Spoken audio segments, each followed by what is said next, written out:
Magandang hapon sa inyong lahat. Magandang hapon po, Binibining Vanessa. Kinakagalak po namin makita ka sa hapon na ito. Okay, bago kayo maupo sa pagsisimula ng ating klase, ay magkakaroon na tayo ng panalangin na pangunahan ni Ginoong Iskal.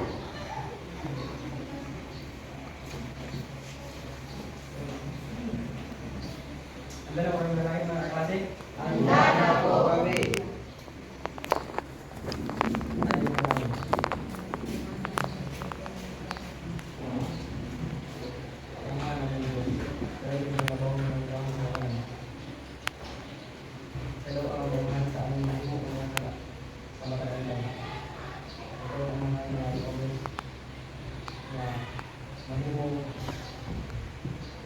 Kasabot sa wala dito sa o matayang ko ng sa silang ito na ang bayan sa kalamang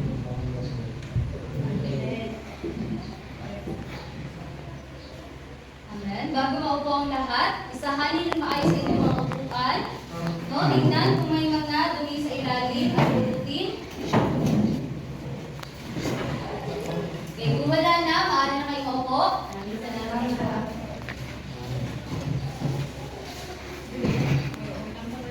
Okay, sa ating sekretarya, mayroon bang iban sa inyong mga klase? Okay, may dalawang lumiban. Sino ang kapitbahay ng dalawang lumiban? Si Sofian at si Bernard. Yes, Bernard at Sofian, kayo ay papadalan ko mamaya ng gawain ng inyong mga klase upang sila ay makasabay pa rin sa ating talakayan. Sa puntong ito, bago natin simulan ang ating talakayan, ay mayroon muna akong i-presenta sa inyo ng mga panuntunan upang magbigay gabay sa inyo. So narito ang ating panuntunan. Ito ay naka-acronym na babae na kung saan ang letrang B ay bawat pagsagot ng mga mag-aaral ay kinakailangang magtaas ng inyong kamay at huwag sigaw ng sigaw kapag hindi kayo ang tinatawag. Ikalawa naman, na panuntunan o pamantayan sa ating klase na dapat inyong tandaan. Letrang A, aktibong makilahok sa klase sa pamamagitan ng pakikinig ng maayos sa panutok, sa diskusyon, at sa mga presentasyon ng inyong kapwa kamag-aral. At letrang B, bawal magingay at makipag-usap sa katabi habang may nagsasalita dito sa harapan. Ito man ay ang inyong guro o ang inyong kamag-aral. Okay, dito tayo sa ika-4, ang letrang A. Ang ideya ay ipahayag sa pamamagitan ng mga salita na maayos na nakaorganisa, hindi nakakasakit sa kapwa at gamitan ng ekspresyon ng mukha or mga kumpas at galaw ng bahagi ng ating katawan upang mas maipahayag ninyo ang inyong nais sabihin. Sa letrang E naman ay ang evaluasyon. Sa bawat aksyon ay isaalang-alang. Ano ba yung evaluasyon? So dapat isipin muna bago gawin. Kung saan ito ay nagpapakita ng respeto at disiplina. Respeto hindi lamang sa guro, pati na rin sa inyong kamag-aral. Okay, naunawaan na ba ang ating pamantayan at panuntunan sa hapon na ito? Naunawaan na ba ang ating panuntunan sa hapon na ito?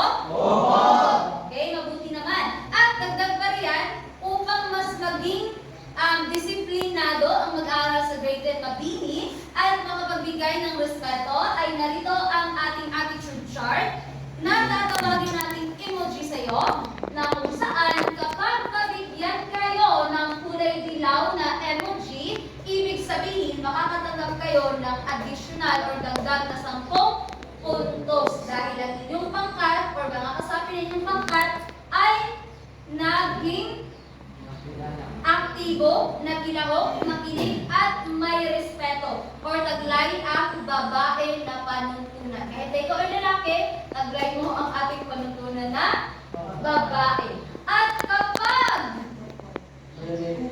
obe, kulay obe or purple ang maibibigay sa inyong pangkat na emoji, ibig sabihin, bibigyan kayo ng minus points na 5.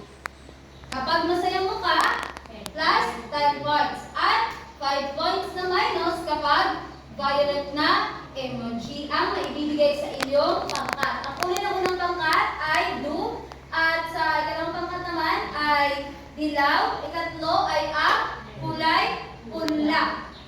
No? Gagawa kayo ng ingay kapag ang inyong pangkat at aking tatawagin. Ang dito sa unang pangkat, ano ang inyong tunog? Sige, kayo ay magtutunog aso. At ikalawang pangkat naman ay magiging pusa. Sa ikatlong pangkat ay magiging kambing. Okay, sige, sabi nga, nasaan ang unang pangkat? Ay, ang ikatlong pangkat. Ikatlong pangkat? Ay, okay, how about ang ikalawang pangkat? Oh, may ibang kapangkat kasi iba yung tunog. So, naunawaan na ba ang ating chart at mga panuntunan? Grade 10 magiging? Okay, dahil inyo nang naunawaan ang ating panuntunan sa hapon na ito, nakikilala niyo ba si Huli na ating character sa ating talakayan kahapon? Nakikilala niyo ba si Huli? Okay, mabuti naman. Subalit, si Huli ay hinuli ng mga Guardia Civil. At upang atin siyang matulungan, ay kinakailangan na masulatan ang mga strips or piraso ng papel na naibigay ko na sa inyo. Lahat ng kasabi na inyong pangkat ay dapat magsulat ng mga salita patungkol sa sinaunang babae. No? Ang isusulat sa strips ay mga paglalarawan tungkol sa sinaunang babae or ang mga kaluan ng mga babae noon. Bibigyan ko lamang kayo ng 2 minuto. 1 minuto sa pag-iisip at 1 minuto sa pagsulat at pagdikit dito sa pisara. Ang sa unang pangkat dito sa taas, ikalawa at ikatlo. Ang inyong 2 minuto ay magsisimula na.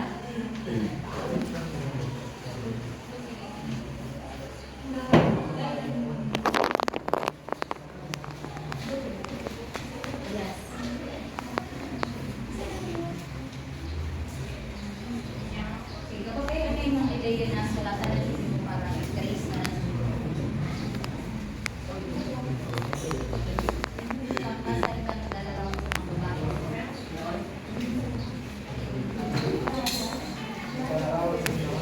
yes. Kung may mga naisulat na, maaaring atasan ng isang membro ng inyong kapangkat, idikit na doon sa ating pisara. Nandoon lamang ang ating pandikit.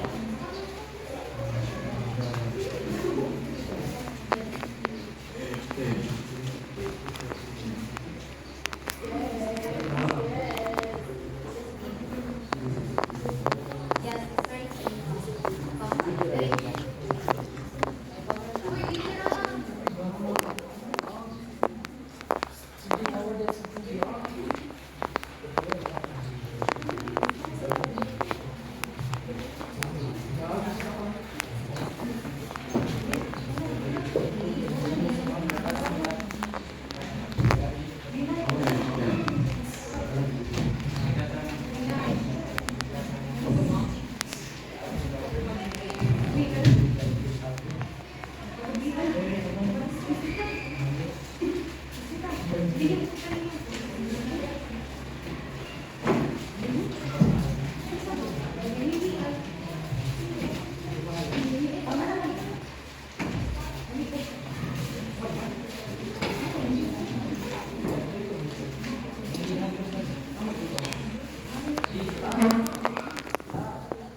Okay, dito tayo sa inyong mga kasagutan, no?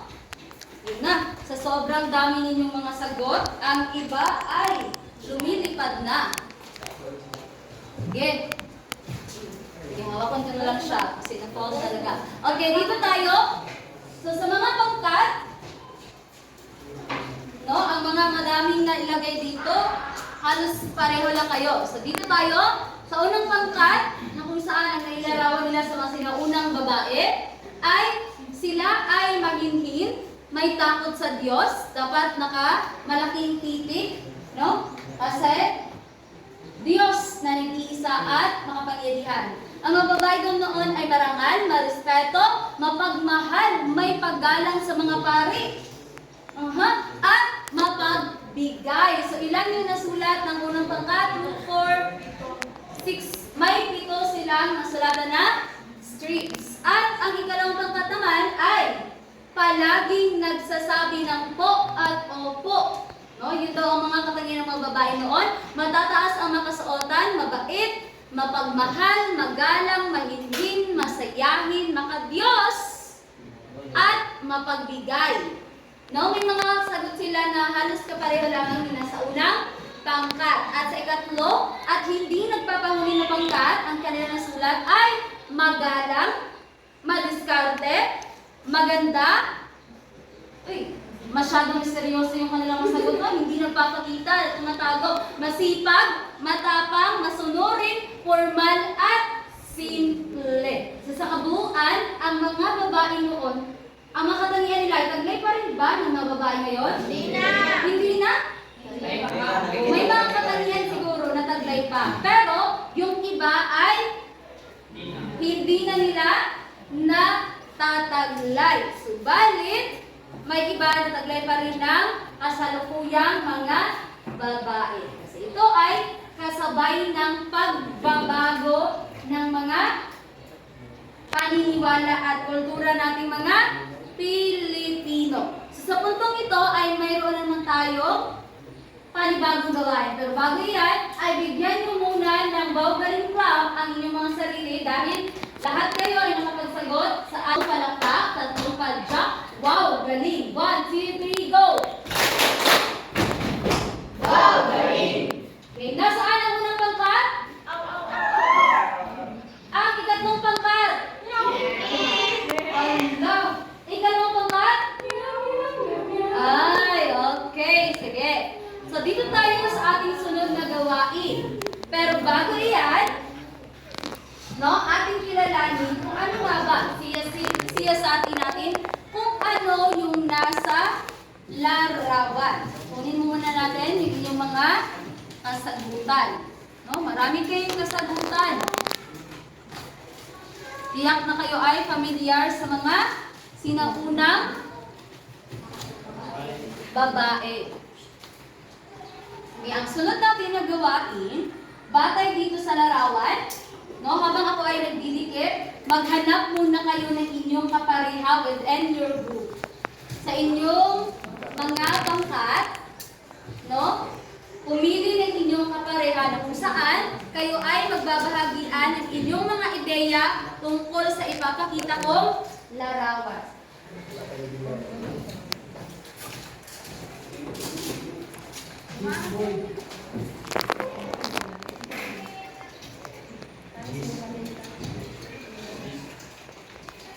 Okay, sige, dito tayo. Sa ating ikalawang gawain, ito ang larawan. So, sa inyong palagay, no? Ano kaya yung makikita natin sa larawan? Pero bago yan, ay aalamin muna natin ang mga layunin for kung ano yung ating goal sa hapon na ito. Una, pakibasa. Nakapagalaman ng mga informasyon ng kababayan na muna sa paglibog ng panahon.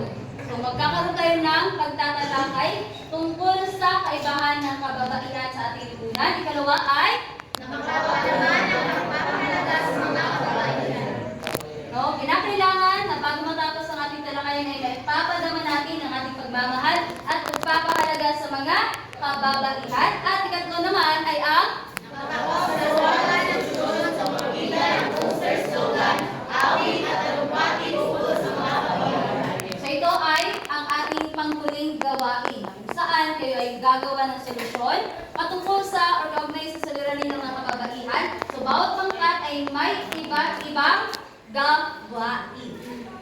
Okay, so dito tayo, bago ito ay may pauna muna tayong gawain. Kung saan ang sitwasyon ay inyong susuriin o unawain upang makasagot kayo sa susunod na mga katanungan. At bawat tamang sagot ninyo ay may representasyon dito sa ating kahon na kung saan may karagdagang puntos ang bawat pangkat.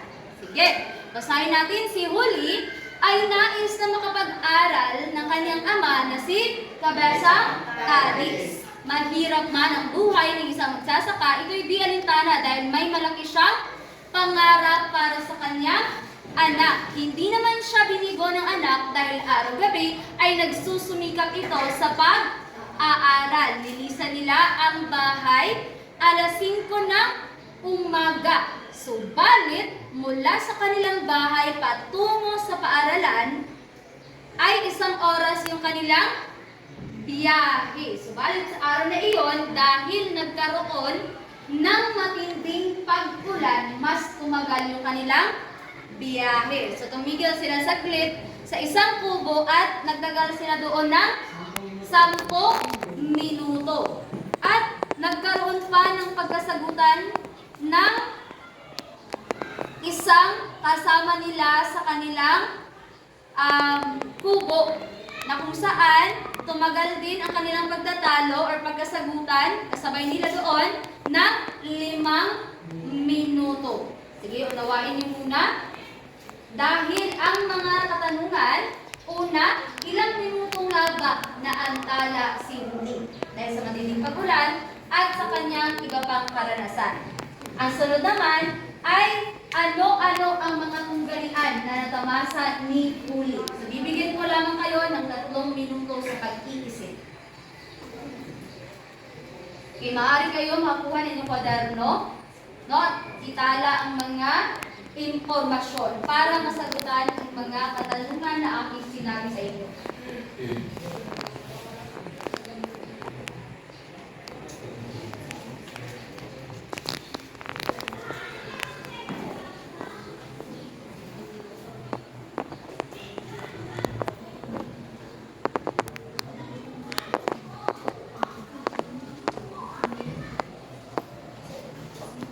Ulitin ko ang unang katanungan, ilang minuto na antala si Huli? Ikalawa, ano-ano yung mga tunggalian na kaniyang natamasa? Kanyang naranasan. Diba natalakay natin kahapon ang tungkol sa tunggalian. 1 minuto na lang.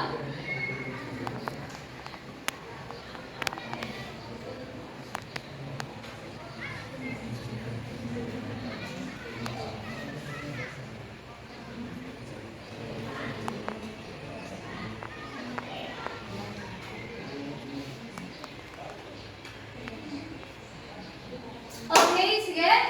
Sa unang katanungan.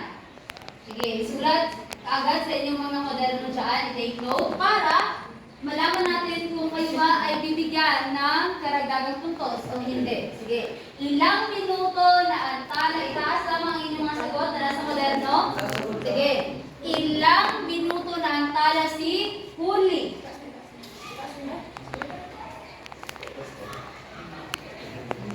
Okay, ang tamang sagot ay 15 minuto. Dahil ang una ay yaong yes, pag tagal nila or pagsilong nila sa isang kubo dahil sa matinding pag-ulan, 10 minuto at pagkipagsagutan niya sa kanyang kasama 5 minuto kaya 15 minuto. Ang lahat ng pangkat ay makakuha ng tamang sagot sa unang katanungan. How about sa ikalawang katanungan? Ano yung mga tunggalian or suliranin na kanyang natamasa? Una, tao laban sa tao. Tao laban sa tao dahil nagkipag-away siya sa kasama nila sa pagsilong. Ikalawa, tao laban sa kalikasan. Tao laban sa kalikasan dahil sa malakas or matinding pag-ulan katulad ng ating panahon ngayon. Sunod, tao laban sa lipunan. Bakit, Gerald? Tao laban sa lipunan kasi ako ang iwan mo yung nakasagutan mo pati sa lipunan. Aha, part sa lipunan, then may nakasagutan siya. So, hindi pa ito more kung tao laban sa tao? O more sa tao laban sa tao. Yes, Justin. Ma'am, kung mga tao na sa lipunan mo kay mga karang nahihirapan tayo na kalisod na sila sa ilang kinabuhi. O dahil nahihirapan ba tayo sa ating kinabuhi? Sa ating buhay! Kapag nahihirapan tayo sa ating buhay, ibig sabihin ba tao lang ba sa lipunan? Tao na sa lipunan.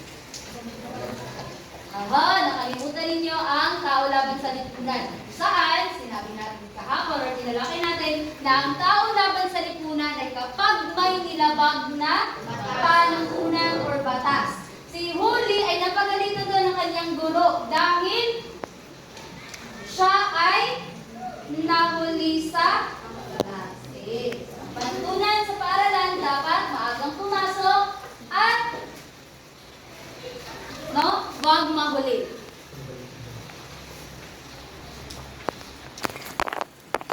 Okay, sa ating magpapatuloy, bibigyan ko muna nasaan na ang ating pandisit, Bernard. May available na ba tayo dyan? Kasi bibigyan ko ng karagdagang 10 puntos ang lahat ng pangkat dahil kayo ay nakatama sa ating gawain. Natama ba ninyo ang unang katanungan? Okay, dahil dyan ay makakatanggap kayo na additional or karagdagang 10 puntos mula sa ating unang bahul. At ang sunod naman, di ba, kayong lahat ng pangkat ay nakatama, another plus 10. At makukuha kaya ninyo ang sa ikatlong baul dahil hindi nyo naman nakuha ang lahat ng mga tunggalan. So, mananatiling sarado ang ating ikatlong baul dahil hindi nyo nakuha ang lahat ng mga kasagutan. Subalit, kayo pa rin ay nakatanggap ng 20 puntos na kalagdagan. Okay, so dito na tayo sa ating ikatlong gawain na kung saan ay masasabi natin ludi natin si Inday. Bakit nga ba natin masasabing ludi si Inday? Ibibigyan ko kayo ng 2 minuto. Nakapaghanap na ba kayo ng mga pares within your group? Within your group ha? Okay, partner na mo ano? And then, Rin? Sige, kayo na lang 3. How about sa ikatlong pangkat? Okay, may ka-partner na lahat. Sige, I will give you, bibigyan ko kayo ng 2 minuto. Ibahagi sa inyong mga pares ano ang napapansin sa larawan. Yes?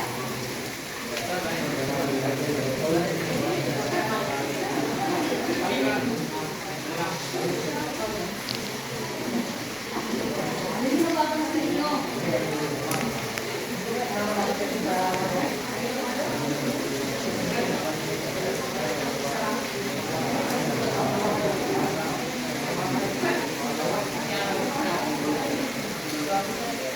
Hindi yung babae na nagdadala ng paypay ha. Yung babae na ito.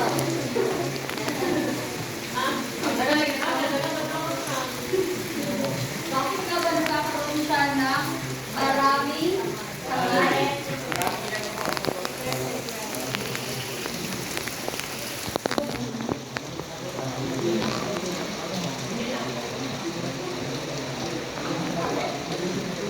Okay, sige daw. Tapos na ang 2 minuto. Si Iskal ay nagtaas na ng kanyang kamay. Okay, bahagi nyo na, Iskal. Ano ba ang inyong napapansin sa larawan?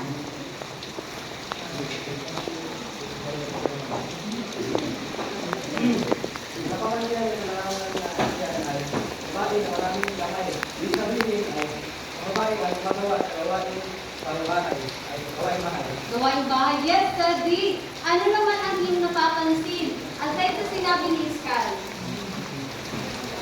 Maraming ginagawa. Okay, dahil pag may sinabi ni Iskal, marami siyang kamay, ibig sabihin marami siyang nagagawa. Very good. Bigyan natin ng 2 palakpak ang pares na yun. Okay, sunod na pares. Dito naman tayo sa unang pangkat. Yes, Chavez and Angel. We go. Aside sa sinabi nila ha?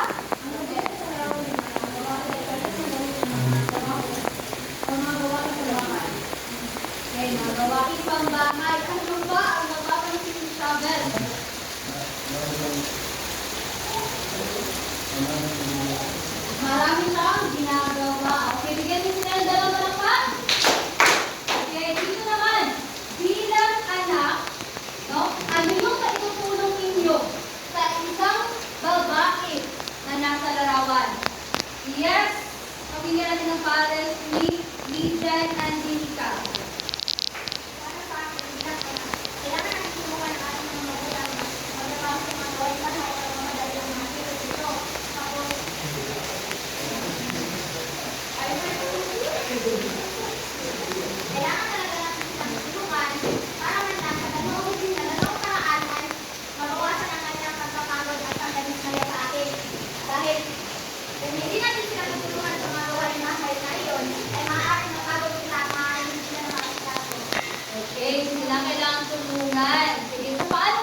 sana maaari sila kukulihan ng mga nagawa nila matulihan sa atin na yung ang sagutin na lamang ang maliban sa Ama, yung ina natin ay siya yung nagpapalang sa atin ng buwan tayo, tulad na yung ating Ama ay talagang tatrabaho. Ang mga kababayan na sila ng ating Ama ay sila yung pinagpapantay natin para palaki tayo ng maayos at marugat. Okay, bigyan natin sila ng dalawang palakpak. Okay, mahusay. So, marami talaga kayo masasabi tungkol sa ating larawan. Kung saan, ang babae na nasa larawan ay posible isang ina. Dahil may bata pa siya na alagaan, may pupunasan pa ng mga bintana, may mga labahin or mga nagsasampay, nagplansa, nagluluto, nagbabalis, no? At marami pang iba. So, nag-multitask dito yung isang babae. Kung saan, natutuloy natin isang nanay o isang ina. Okay, so kung ito para sa ating tiyak na pagtatalakay ay may babahagi ako sa inyo ng mga top sheets na kung saan ay kinakailangan ninyo unawain mabuti ang kabanata 3 po at ang tupik po natin patungkol sa paghahambing.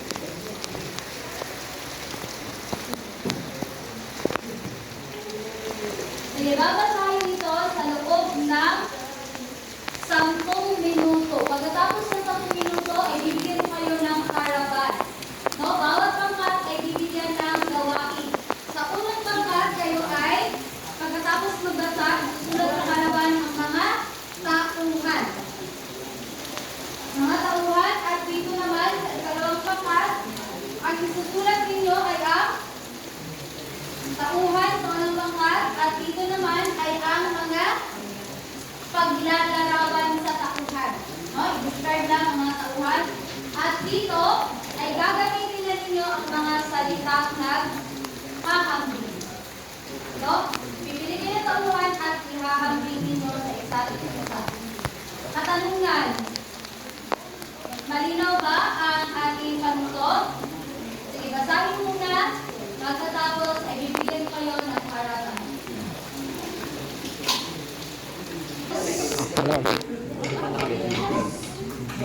Okay, meron na lamang kayo 5 minuto sa pagpapatuloy ng inyong gawain. Kapag kayo ay tapos na, ilagay na dito sa pisara para sa ating pagbawasto ng inyong mga sagot.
Sa traffic man siguro isa ka train.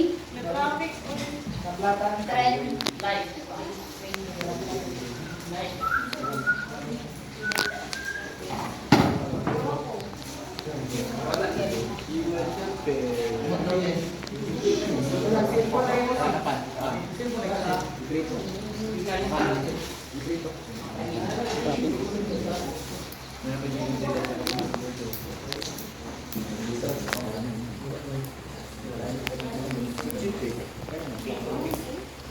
Kaya habang may oras pa, hinihintay natin na ikalawang pangkat. Pumili ng inyong mga tagapagtula.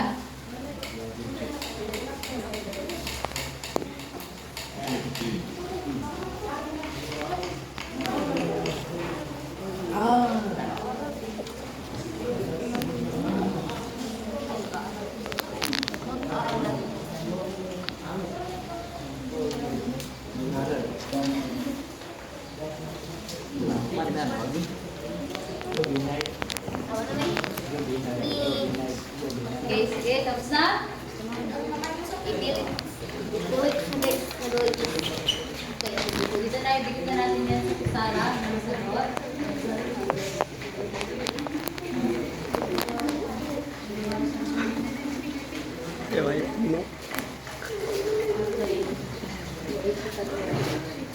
Traffic sa ganito sa rin.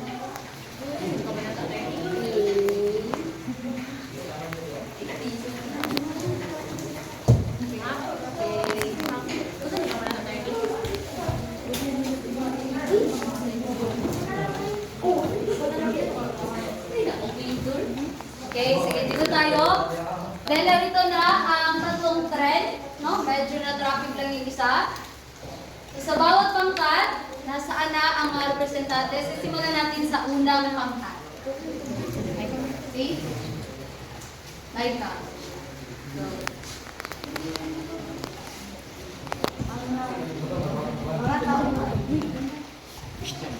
magandang hapon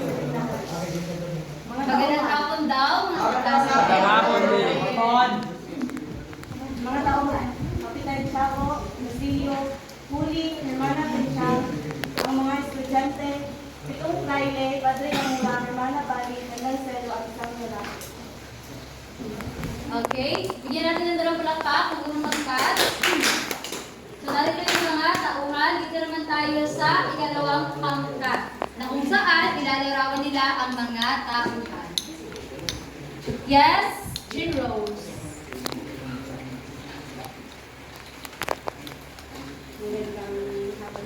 Gandang hapon. Paglalarawan. Si Hermana Bali ay mas mabait at matulungin kaysa kay Hermana Bincha. Si Basilio ay isang lalaking mag-aaral at masipag at tutulong. Okay, meron silang dalawang tauhan na ikumpara sa iba pang tauhan sa ating naunang kabanata. So, bigyan din sila ng dalawang palakpak. Dalawang palakpak pa. Okay, dito tayo sa ikatlong pangkat na yung ulat ni Justin. Number 1, magkasing ugali si Julie, ay si Huli. Wala ito. Magkasing ugali si Huli sa matatanda ngayon. Kaya nilang isakripisyo ang buhay para malutas ang mga dulurating. Number 2, hindi gaanong marespeto ang mga babae ngayon kaysa noon. Number 3, di gaano simple ang mga babae ngayon kumpara noon. Number 4, di hamak na mas matalino ang kababaihan ngayon kaysa noon. Noong una. Okay, napakahusay ng mga naging pag-uulat at mga detalye, mga kasagutan na nasulat ng ikatlong pangkat. Kaya bigyan natin sila ng tatlong palakpak. Sobrang hindi nga marunong magbilang, diba? So dito tayo, babalikan natin yung ating nasa mga papel na aking binigay sa inyo na kung saan ito ay naglalaman ng kabanata 30 na kung saan ito ay pinamagatang si Huli. Ano ang kaganapan dito sa kabanata? Na kung saan si Huli at ang kanyang pamilya ay nagkakaroon ng problema. At ang problema iyon ay sangkot ang mga fraile at iba pang mga kababaihan. So ano nga ba ang ginawa ni Huli bilang babae para masolusyonan yung kanilang problema? Yes, Nika? Pinatay niya ang kanyang sarili para malutas ang mga suliranin. Bago niya pinatay ang kanyang sarili, ano pa yung kanyang ginawa? Yes, Jaylene?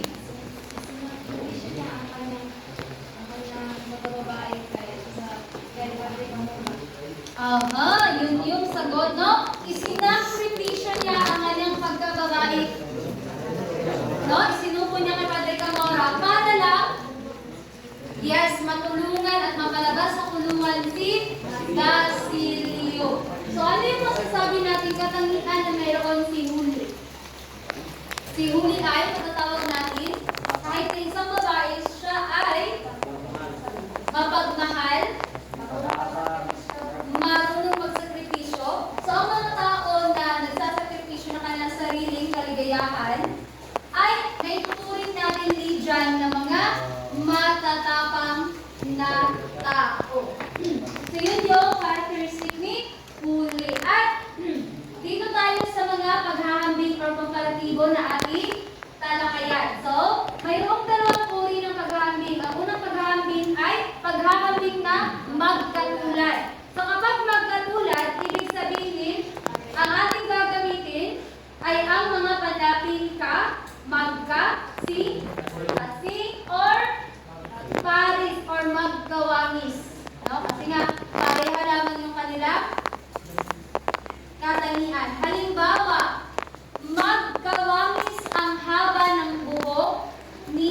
Charlene at Jean Rose. So, sino ang pinagkumpara natin? Charlene at Jean Rose. Ano yung ginamit na salita sa pagkukumpara? Magka-walkis or magkapareho. No? Sige, ano bang posible natin gawin or gamitin? Magkahawig ang kulay ng t-shirt ni John Sebi at ni Sophia. No? Magkasing kulay ang tsinelas ni John Sebi sa tsinelas ni Bernard. Ay, sapatos? Na, tsinelas sa baba. Okay, yun yung mga salitang gagamitin kapag magkatulad. Magkasing, magkahawig, magkatulad, or magkawangis. So kapag naman paghahambing na hindi magkatulad, so ito ay pagkakait, pagsalungat, may dalawang uri din ng pagtutulad or paghahambing na hindi magkatulad. Una ay pasahol at palamang. Ano yung pinagkaiba ng pasahol at palamang? Kapag pasahol ay mahigit na katangian or pinaghambingan sa bagay na inihahambing.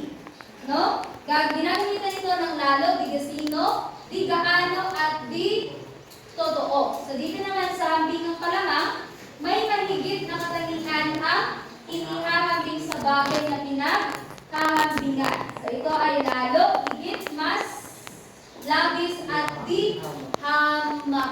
So kapag mas lamang ang katangian, halimbawa, mas mataas ang nakuhang marka sa Pilipino ni Arvin kaysa kay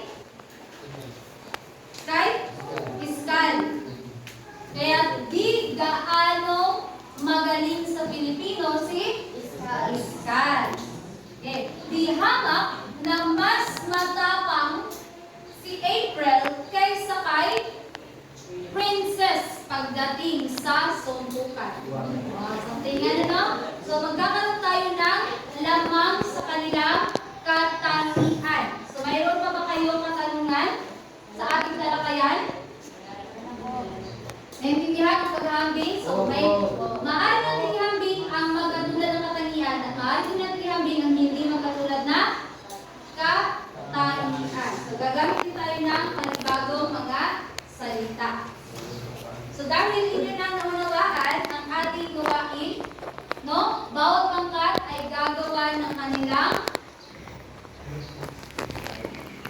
una, sa unang pangkat, sila ay gagawa ng slogan, poster slogan, at ang ikalawang pangkat ay tula or awit, at ang ikatlong pangkat ay talumpati. Ito ay patungkol sa pagpapadama natin ng pagpapahalaga or paano natin bibigyan ng importansya kahalagahan ng mga babae sa ating lipunan. At gagawin ito sa loob ng 15 minuto. Sige, magkipagbagyuhang isip sa inyong mga klase at sa inyong patuloy.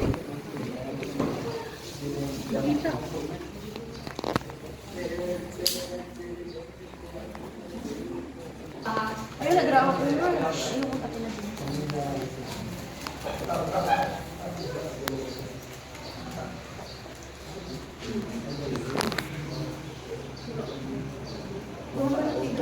Pantera na ang kita ng mga hindi. Kapag may hindi tumutulong sa pangkat, bibigyan ko ng kulay ube na emoji. Diba? Kulay pogi, ma'am. Kulay pugi?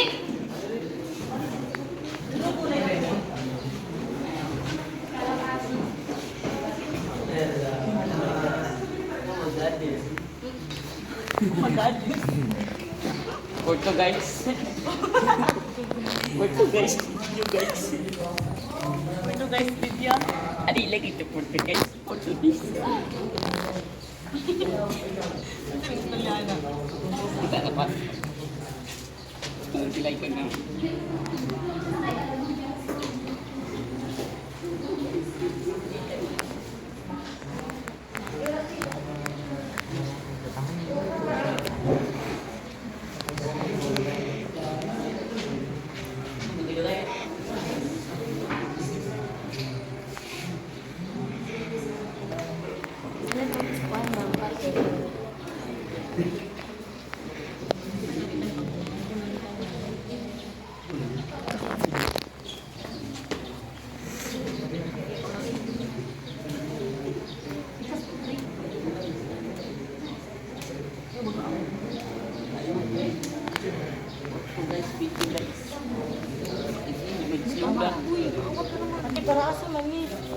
para sa imo.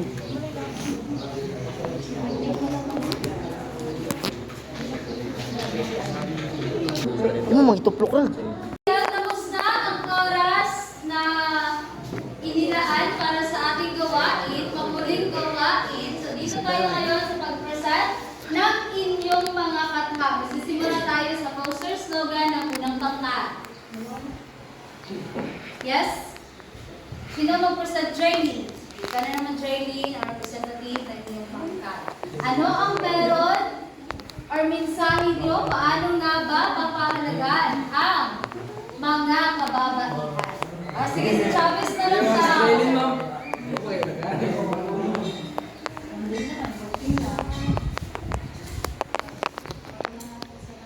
Magandang hapon. Boses namin ay pakinggan, karapatan namin ay karapat dapat malaman. Hindi kami babae lang, babae kami. Sa aming poster ay nakasaad ito na mahalaga ang mga babae sa mundo at kung wala ang mga babae ay wala din ang mga lalaki. Kahit na mahistorya ang mga lalaki o mas ano sila sa history, mas ano sila sa history, ang mga babae pa rin like sila ang nagpapalat sa mga lalaki, sa mas pa rin ang pangalagaan ng mga babae. Okay, bigyan natin ng tatlong palakpak ang pagpangkat. Okay, napakahusay ng kanilang nagawang poster at the same time yung kanilang nagawang slogan na dapat ang mga babae ay pakinggan, no? Hindi lamang sila babae, hindi sila babae lang, kundi babae. Hindi lang. Okay, dito naman tayo sa ikalawang pangkat. Okay, dyan na kayo tumayo at harapin na inyong mga classes.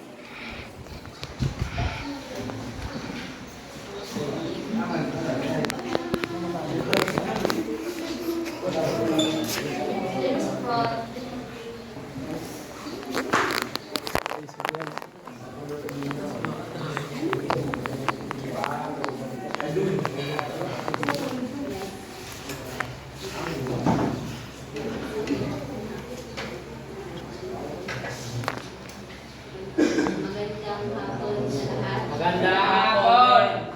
Ito po ang aming sinulat na katulad. Sa bawat yapak ng isang babae, may tamak at takas sa kanyang sarili.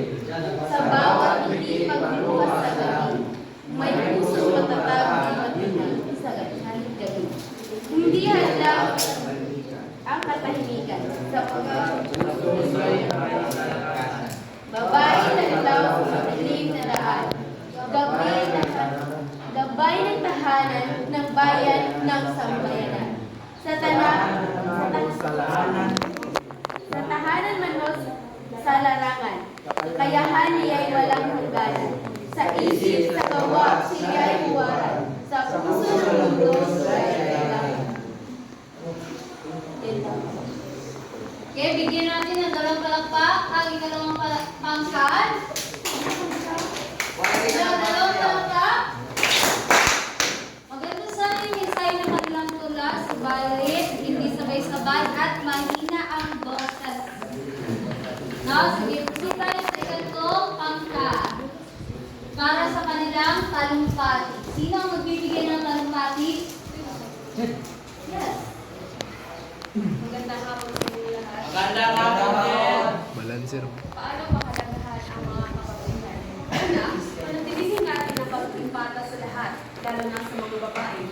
Huwag natin i-display nila dahil ang mga babae ay may malaking silbi sa ating pamumuhay. Hindi makukumpleto ang ating pamumuhay kung wala tayong mga babae sa ating pamumuhay. Kasi sila ang magsisilbing gabay natin. Huwag natin sila i-display dahil malaki ang ating pangungong para sa kababaihan o sa ating ina. Kung wala ang mga kababaihan, marami na inuubos ang ating populasyon dahil hindi tayo makakapagparami kung puro lalaki lamang at tanging babae lamang ang may kakayahang makapagbuhay ng panibagong sanggol na may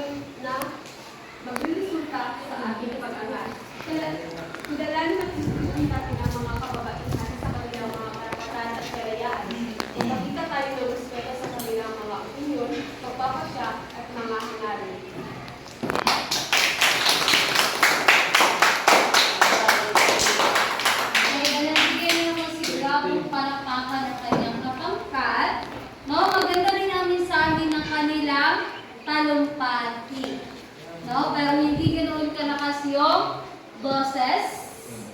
Subalit, ang lahat ay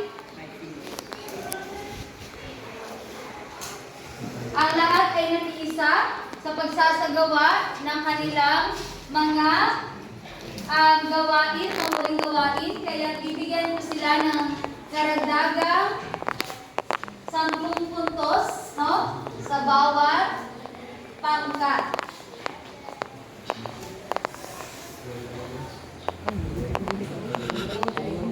Subalit, sa aking napansin, ang mas magandang kanta dito ay ang anong pangkat? Ito ay ang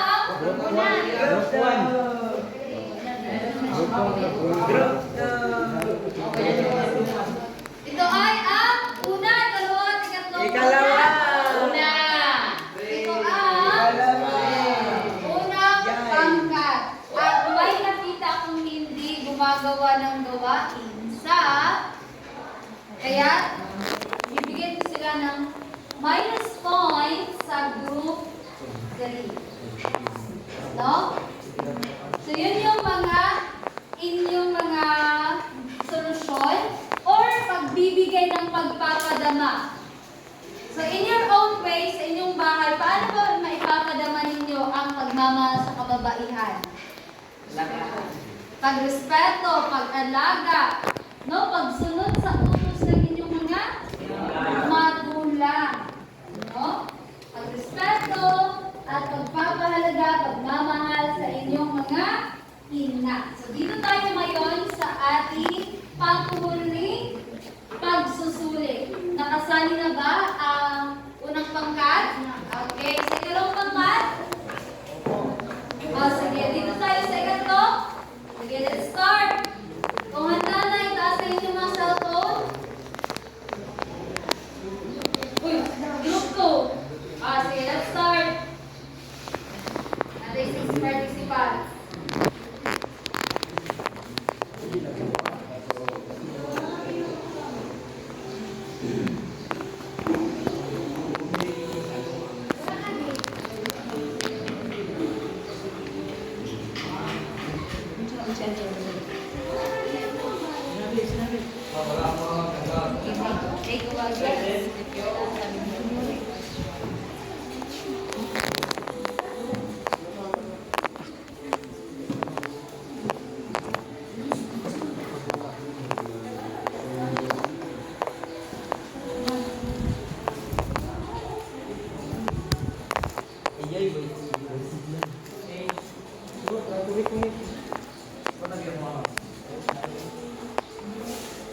Malakas ba ang koneksyon ng lahat?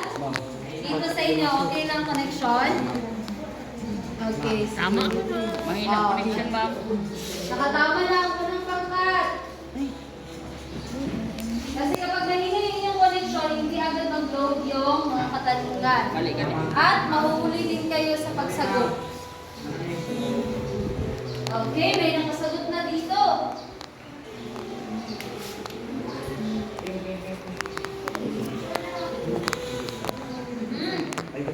Nangunguna si 18077.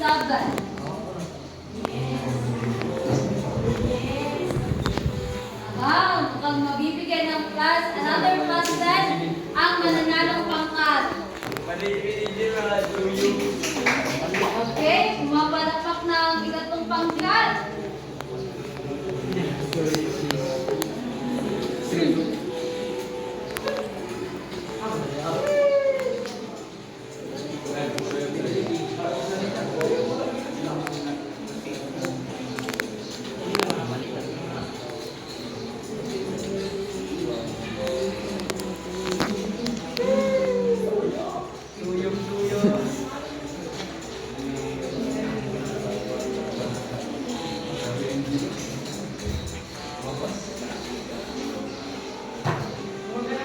Nanguna pa rin si 18077.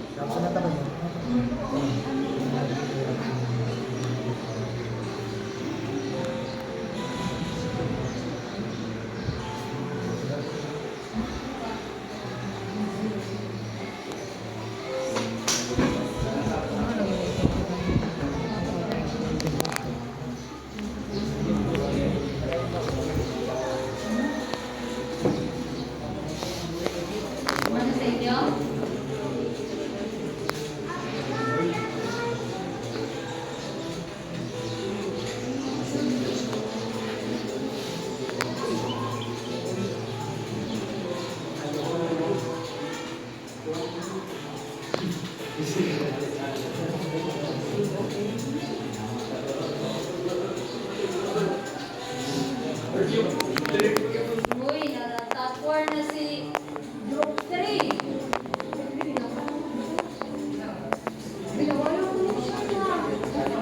Sa may suyo. Ayan. Asa na.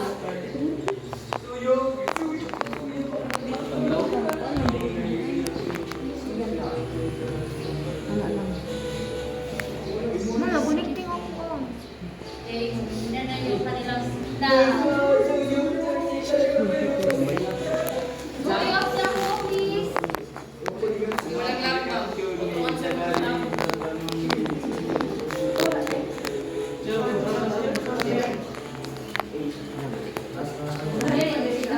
ka nang makulik.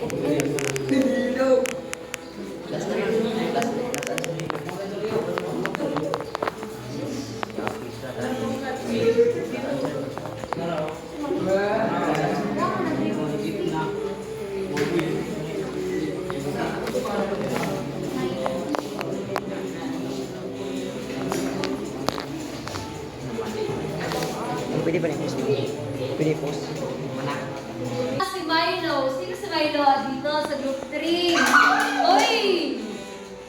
Ma'am, maraming ma'am. Tapos sila wala po. Because of the signal.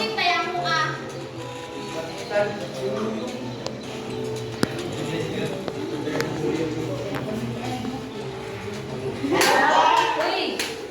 Yang ada buat niya ni. Isa mana? Silakan mana? Wow! Perfect. Grabe no, 7. Yes na. Galing namin.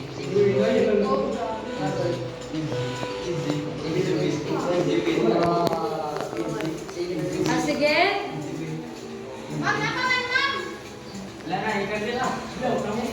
Dog na, hindi na mawala. Okay, the first place or third is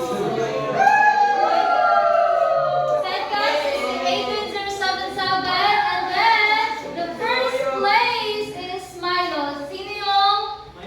Okay, bibigyan natin ng additional points. Si Milo.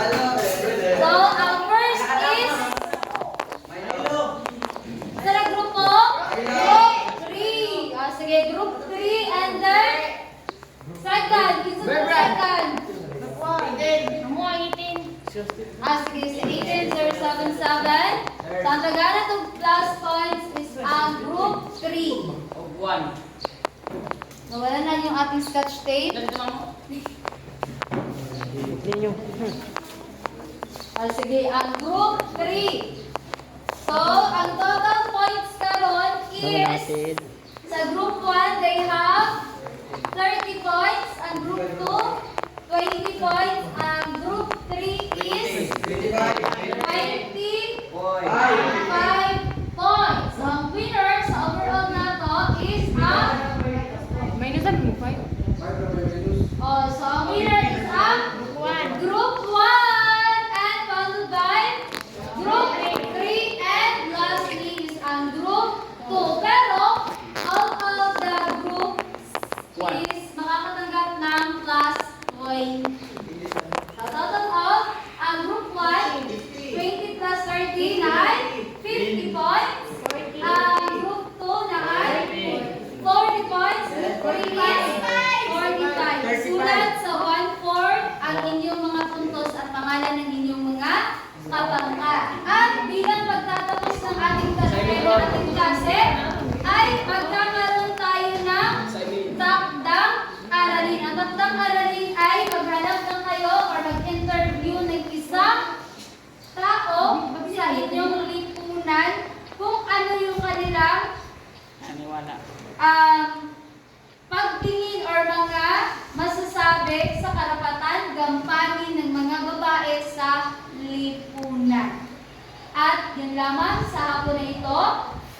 Paalam sa inyo lahat. Adios at maraming salamat po. Pinipining Vanessa. Salamat sa pagtuturo sa araw na ito. Parang kagubot ang mga bata o nagbahid sila. Sige, pagkuhan mo.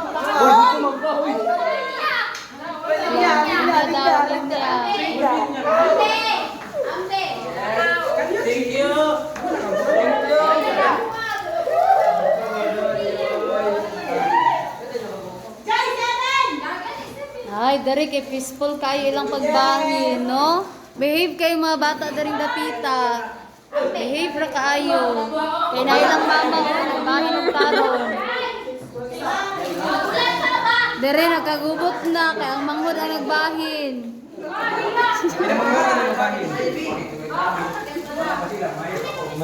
Dere kamusta ang linya? Naanag nagbalik-balik ba? Oh, grabe.